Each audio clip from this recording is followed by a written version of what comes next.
मेरा संदीप सर से ये क्वेश्चन है कि जैसे हम लोग जब आपकी वीडियोस देखते हैं तो हम लोग मोटिवेटेड हो जाता है कि हम लोगों को गवर्नमेंट से या फिर इन सब फील्ड्स में छोड़ के अपना कुछ स्टार्ट करना चाहिए जिससे देश में एंटरप्रेन्योर्स या फिर जॉब्स बढ़े।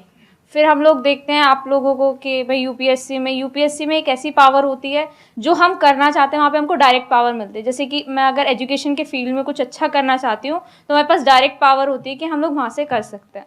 तो मैं ऐसा मेरे पास ये क्वेश्चन फिर मतलब दोनों में कॉन्ट्राडिक्शन चलता रहता है। ना कॉन्ट्रडिक्शन नहीं चल रहा है ये इसे कॉन्ट्रडिक्शन नहीं कहते, इसे कंफ्यूजन कहते हैं। मतलब एक गोल होता है ना या फिर एक मतलब हमारे पास एक टारगेट होता है कि हम ये काम करने के लिए यूपीएससी में जा रहे हैं।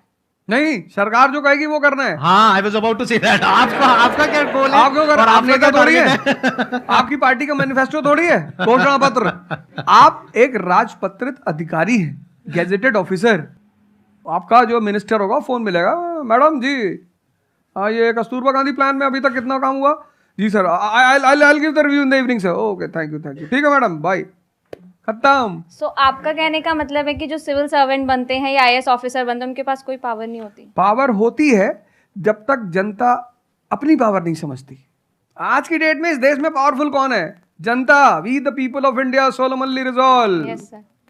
ये जनता बेचारी पावर जानती है तो डीएम का ऑफिस में चले जाते, हुजूर इसको बेचारे को बताएं, नेता देखा, मेंबर ऑफ पार्लियामेंट देखा, क्या पैर छू लिए, तेरे फूफा है? नहीं भैया नहीं भैया, सांसद जी हैं। सांसद जी हैं तो क्यों पैर छू रहा है? तो पावर इस असलियत में इस देश की जनता के पास है। क्योंकि वो जानती नहीं है इसलिए तुमको इनके पास इनको काम करने का अधिकार है। ये है the right to work, the right to implement. लेकिन चूंकि जनता अपने अधिकार को नहीं जानती तो तुम्हें दूर से दिखाई पड़ता है कि यार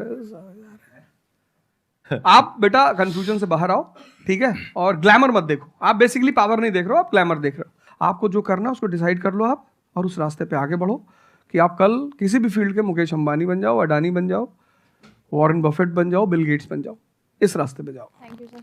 मैं यहाँ पे थोड़ा सा ऐड करता हूँ कि जो आपने बोला ना कि ये कॉन्ट्रडिक्शन है, सबसे पहले तो जो सर ने बोला कि ये कोई कॉन्ट्रडिक्शन नहीं है, ये कंफ्यूजन है, बिल्कुल सही बात है।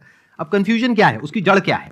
आप क्या कर रहे हो? आप बस हम लोगों की बातें सुन रहे हो। यहां से मैंने कुछ बोला, इन्होंने कुछ बोला, दोनों अलग अलग स्टैंड पॉइंट है।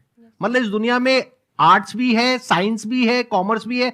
अब आप कहोगे अब तीनों में कॉन्ट्रडिक्शन है। अरे कॉन्ट्रडिक्शन नहीं है, अलग अलग लोगों के लिए अलग अलग स्ट्रीम्स है। डिपेंड्स अपॉन कि आपकी प्रेफरेंस क्या है, आपकी प्रायोरिटीज क्या है। तो आपको तीन चीजें देखनी पड़ेंगी, एक अपना पास्ट, अपना प्रेजेंट और अपना फ्यूचर। कि पास्ट में आपने कैसा परफॉर्म किया है। अगर आप पढ़ाई में बहुत अच्छे रहे हो तो आपको क्लियर नजर आएगा कि अच्छा मुझे पढ़ाई से रिलेटेड कुछ करना है, तो वहां से रास्ता क्लियर हो जाता है। बट अगर आपके दिमाग में 24 घंटे बिजनेस आइडियाज घूमते रहते हैं, जहां भी जाते हो वहां पे गोलगप्पे खा रहे होते हो, आपके दिमाग में चल रहा होता है अबे इतने पैसे ले लिए, उसमें से इतने का गोलगप्पा, इतने का पानी है, पानी तो इतना फ्री होता है, मेरे से लिया 20 रुपए, ये तो 5 रुपए का काम है, तो 15 रुपए इसके पास में गए, कितने लोगों ने एक दिन में खा लिए, इतने पैसे कमा लिए, व्हाटएवर। अगर इस तरह का आपका माइंडसेट है तो वहां पे एंटरप्रेन्योरशिप, स्टार्टअप, इन सब चीजों का बेनिफिट है। तो हर रास्ता हर एक के लिए नहीं होता है। तो ये आपको कैसे समझ आएगा? अपने पास्ट को देख करके। दूसरा, अपने प्रेजेंट को देखो कि आपके पास में क्या रिसोर्सेज हैं। सोचने से क्या होता है, आपको ये भी तो देखना पड़ेगा आपके पास में क्या रिसोर्सेज हैं। उसके बेस पर आप सोच सकते हो ना। कल को आप कहो कि मैं एक टेलीकॉम कंपनी लॉन्च करूंगी जो कि जियो को कंपटीशन देगी, ठीक है, सोच लो। कुछ नहीं होगा। क्या है पीछे, बैकग्राउंड क्या है, आपके पास में क्या रिसोर्सेज है, how are you going to compete. तो आप फालतू में कुछ भी सोच रहे हो ना। तो यहां पे कॉन्ट्रडिक्शन क्या है, कंफ्यूजन क्या है? कुछ भी नहीं।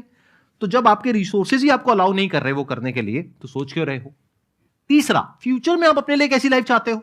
जैसे सर ने कहा कि पावर नहीं मिलती है वहां पे सर्व करना होता है। इस गलतफहमी से बाहर आ जाओ कि वहां पे पावर मिल जाएगी। पावर तो पूरी की पूरी एक हिरार्की है, जिस हिरार्की में टॉप पर पब्लिक बैठी है एक्चुअल में, वो हमें पता ही नहीं है। हमारे हाथ में पावर है, किसको वोट करना है, किसको पावर में लेकर के आना है। फिर उनकी पावर के अकॉर्डिंग आगे पावर का डिस्ट्रीब्यूशन होता है, पॉलिसीज का डिस्ट्रीब्यूशन होता है, फिर उसको इंप्लीमेंट करना होता है। तो आपको देखना है कि आपको एग्जैक्टली लाइफ में चाहिए क्या है। कि अगर आपका माइंड है बहुत ज्यादा क्रिएटिव, कि आपको हमेशा दिमाग में आइडियाज घूमते रहते हैं कि कुछ अजीब करना है, कुछ अलग करना है, ये करना है, वो करना है, तो फिर वो रास्ता आपके लिए नहीं है। क्योंकि वहां पे आपके पास में पावर नहीं है, रिस्पॉन्सिबिलिटी है। But once you go in the entrepreneurship space, वहां पे रिस्पॉन्सिबिलिटी नहीं है, वहां पे पावर है, क्रिएटिव। Power to create. अब आपको देखना है कि एट द एज ऑफ 42, 48 आप किसके जैसा बनना चाहते हो। अगर एक टीचर बनना चाहते हो तो ये रास्ता है। उसके अलावा जिन्होंने यूपीएससी को क्रैक किया है उन लोगों को आप लाइफस्टाइल देख सकते हो। वैसे बनना चाहते हो, बहुत बढ़िया। मेरे जैसा बनना चाहते हो, बहुत बढ़िया। किसी और के जैसा बनना चाहते हो, बहुत बढ़िया। बट किस बेस पर? अपनी पर्सनालिटी को देखो ना, क्या लाइन हो रहा है।